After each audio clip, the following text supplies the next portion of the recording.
ಚಿಂತಾಮಣಿ ನಗರದ ಬೆಂಗಳೂರು ಜೋಡಿ ರಸ್ತೆಯಲ್ಲಿರುವ ಕನ್ನಂಪಲ್ಲಿಯಲ್ಲಿ ಕಾನೂನು ಬಾಹಿರವಾಗಿ ನಡೆಸುತ್ತಿದ್ದ ವೇಶ್ಯಾವಾಟಿಕೆ ಅಡಗುದಾಣದ ಮೇಲೆ ಜಿಲ್ಲಾ ರಕ್ಷಣಾಧಿಕಾರಿಗಳ ಅಪರಾಧ ದಳದ ತಂಡ ಚಿಂತಾಮಣಿ ಗ್ರಾಮಾಂತರ ಪೊಲೀಸ್ ಠಾಣೆಯ ಇನ್ಸ್ಪೆಕ್ಟರ್ ಮತ್ತು ಸಿಬ್ಬಂದಿ ದಾಳಿ ನಡೆಸಿ ವೇಶ್ಯಾವಾಟಿಕೆ ನಡೆಸುತ್ತಿದ್ದ ಮತ್ತೊಬ್ಬ ಮಹಿಳೆ ಹಾಗೂ ಗ್ರಾಹಕರನ್ನು ಬಂಧಿಸಿರುವ ಘಟನೆ ನಡೆದಿದೆ.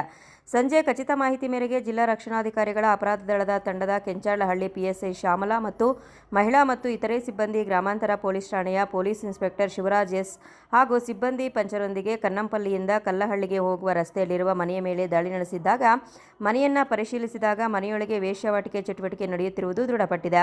ವೇಶ್ಯಾವಾಟಿಕೆ ನಡೆಸುತ್ತಿದ್ದ ಮನೆ ಮಾಲೀಕರಾದ 55 ವರ್ಷದ ಮಹಿಳೆ, 32 ವರ್ಷದ ಚಿಂತಾಮಣಿ ನಗರದ ಮಹಿಳೆ ಮತ್ತು ವೇಶ್ಯಾವಾಟಿಕೆಗೆ ತೆರಳಿದ್ದ ಗ್ರಾಹಕನಾದ ನಗರದ ಆಶ್ರಯ ಬಡಾವಣೆಯ ನಿವಾಸಿಯನ್ನ ವಶಕ್ಕೆ ಪಡೆದುಕೊಂಡು ಪ್ರಕರಣ ದಾಖಲು ಮಾಡಲಾಗಿದೆ.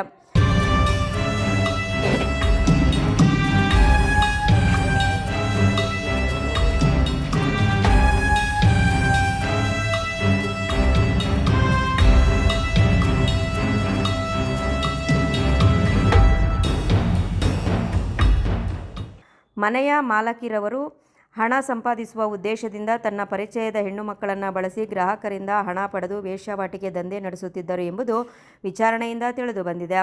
ದಾಳಿ ನಡೆದ ಸಂದರ್ಭದಲ್ಲಿ ಸ್ಥಳದಲ್ಲಿ 3 ಬಳಸದಿರುವ ಕಾಂಡೋಮ್ ಪಾಕೆಟ್ಗಳು ಹಾಗೂ ನಗದು ಹಣವನ್ನು ವಶಪಡಿಸಿಕೊಳ್ಳಲಾಗಿದೆ.